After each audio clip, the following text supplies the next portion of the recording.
ॐ ध्यानमूलं गुरुमूर्ते पूजामूलं गुरुपदं मन्त्रमूलं गुरुवाक्यं मोक्षमूलं गुरुकृपा गुरुर्ब्रह्मा गुरुर्विष्णु गुरुर्देवो महेश्वरा गुरु साक्षात् परब्रह्म तस्मै श्री गुरुवे नमः। तस्मै श्री गुरुवे नमः। अपराधसहस्रभाजनं पतितं भीमभवानवोदरे अगतिं शरणागतं हरे कृपया केवलमात्मसात् कुरु।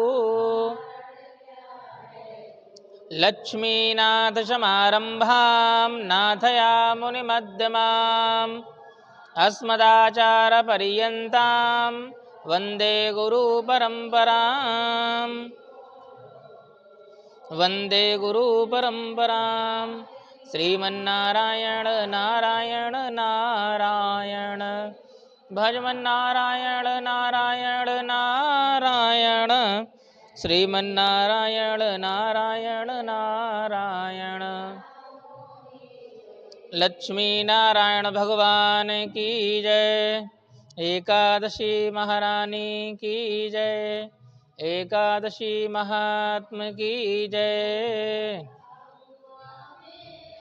आज जो है पौष मास के कृष्ण पक्ष की सफला एकादशी जो है उस कथा का हम लोग वर्णन करेंगे एवं श्रवण करेंगे।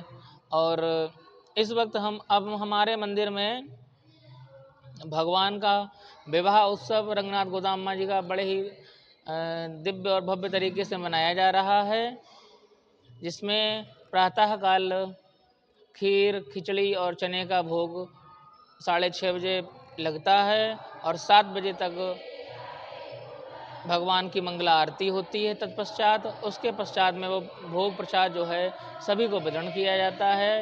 ये बराबर 1 महीने तक हमारे यहाँ ये उत्सव आयोजन चलेगा। अब आज की कथा जो है वो कुछ इस प्रकार से है कि युधिष्ठिर ने पूछा कि हे स्वामिन, पौष मास के कृष्ण पक्ष में जो एकादशी होती है उसका क्या नाम है, उसकी क्या विधि है तथा उसे किस दिन किस देवता की पूजा करनी चाहिए, कृपा करके हमें बताइए। भगवान श्री कृष्ण कहते हैं कि हे राजेंद्र सुनो, बड़ी बड़ी दक्षिणा वाले यज्ञों से भी मुझे उतना संतोष नहीं होता है जितना एकादशी के व्रत से अनुष्ठान से हो जाता है। इसलिए सर्वथा प्रयत्न करके एकादशी का व्रत मनुष्य को अवश्य करना चाहिए। पौष मास के कृष्ण पक्ष में सफला नाम की एकादशी होती है। उस दिन पूर्वोक्त विधान से भगवान नारायण की पूजा करनी चाहिए। पूर्वोक्त विधान मतलब जैसे पहले करते आए हैं वही विधान से भगवान की पूजा करनी चाहिए। एकादशी कल्याण करने वाली है, अतः इसका व्रत अवश्य करना चाहिए। जैसे नागों में शेषनाग, पक्षियों में गरुड़, देवताओं में भगवान विष्णु तथा मनुष्यों में ब्राह्मण श्रेष्ठ है, उसी प्रकार संपूर्ण व्रतों में एकादशी तिथि का व्रत श्रेष्ठ है। हे राजन, सफला एकादशी को नाम मंत्रों का उच्चारण करके फलों के द्वारा श्री हरि का पूजन करना चाहिए। मतलब एकादशी को भगवान विष्णु के नाम से ही जप करना चाहिए, नाम से ही पूजन करना चाहिए और नामों से ही उनका जो है अर्चन करना चाहिए।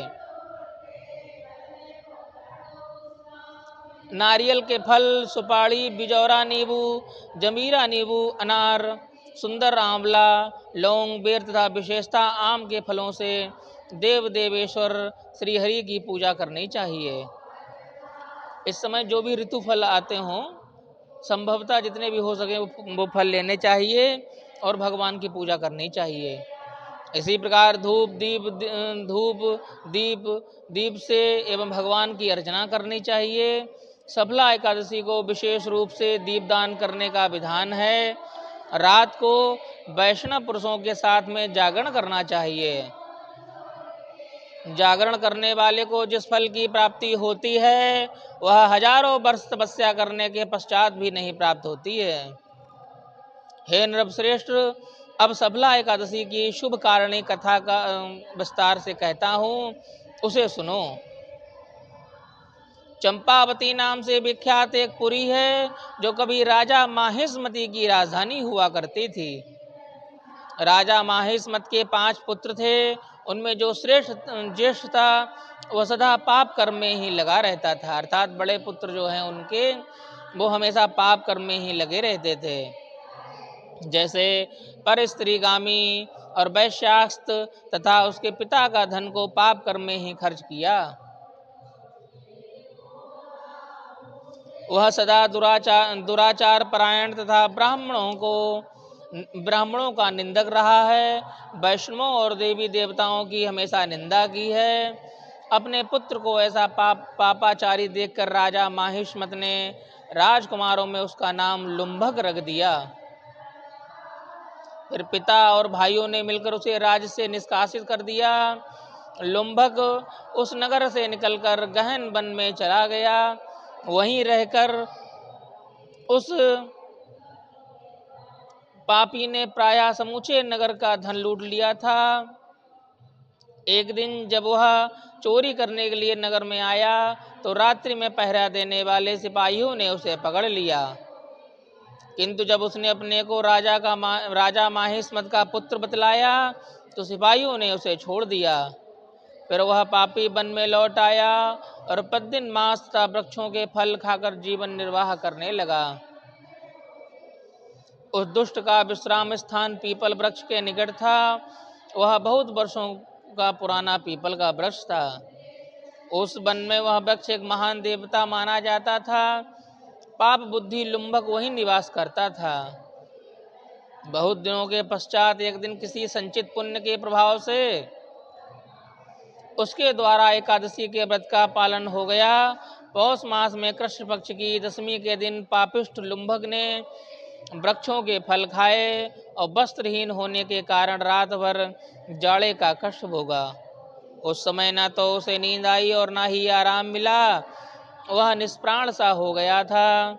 सूर्योदय होने पर भी उस पापी को होश नहीं हुआ। सफला एकादशी के दिन भी लुम्भक बेहोश पड़ा रहा। दोपहर होने पर उसे चेतना प्राप्त हुई। फिर इधर उधर दृष्टि डालकर वह आसन से उठा और लंगड़े की भांति पैरों से बार बार लड़खड़ाता हुआ वन के भीतर गया। वह भूख से दुर्बल और पीड़ित हो रहा था। हे राजन, उस समय लुम्भक बहुत से फल लेकर ज्यों ही विश्राम स्थान पर लौटा त्यों ही सूर्यदेव अस्त हो गए। तब उसने वृक्ष की जड़ में बहुत से फल निवेदन करते हुए कहा कि इन फलों से लक्ष्मीपति भगवान विष्णु संतुष्ट हों। यों कहकर लुम्भक ने रात भर नींद नहीं ली। इस प्रकार अनायास ही उसने इस व्रत का पालन कर लिया। उस समय सहसा आकाशवाणी हुई कि राजकुमार, तुम सफला एकादशी के प्रसाद से राज्य और पुत्र प्राप्त करोगे। बहुत अच्छा कहकर उसने वह वरदान स्वीकार किया। इसके पश्चात में उसका रूप दिव्य हो गया। तब से उसकी उत्तम बुद्धि भगवान विष्णु के भजन में लग गई। दिव्य आभूषणों की शोभा से संपन्न होकर उसने अकंटक राज्य प्राप्त किया और 15 वर्षों तक वह उसका संचालन करता रहा। उस समय भगवान श्री कृष्ण की कृपा से उसके मनोयोग्य नामक पुत्र उत्पन्न हुआ। जब वह बड़ा हुआ तब लुम्भक ने तत्क्षणात ही राज्य की ममता छोड़कर उसे अपने पुत्र को सौंप दिया। वह भगवान श्री कृष्ण के समीप चला गया, जहाँ जाकर मनुष्य कभी शोक में नहीं पड़ता। हे राजन, इस प्रकार जो सफला एकादशी का उत्तम व्रत करता है वो यह इस लोक की सुख भोग करके अंततो गत्वा मरने के पश्चात में मोक्ष को प्राप्त होता है। संसार में वे मनुष्य धन्य हैं जो सफला एकादशी के व्रत में लगे रहते हैं, उन्हीं का जन्म सफल है। हे महाराज, इसकी महिमा पढ़ने वाले को, सुनने वाले को तथा उसके अनुसार आचरण करने वाले मनुष्य को राजसूय यज्ञ का फल प्राप्त होता है, इसमें तनिक भी संदेह नहीं है। इसी प्रकार मैंने आप लोगों के समक्ष में पौष मास के कृष्ण पक्ष की सफला एकादशी के व्रत का महात्म की कथा अभी श्रवण करी। अब हम आगे की कथा रसी को अर्थात 10 जनवरी को सुनाई जाएगी। बोलो एकादशी महारानी की जय, एकादशी महात्म की जय, लक्ष्मी नारायण भगवान की जय।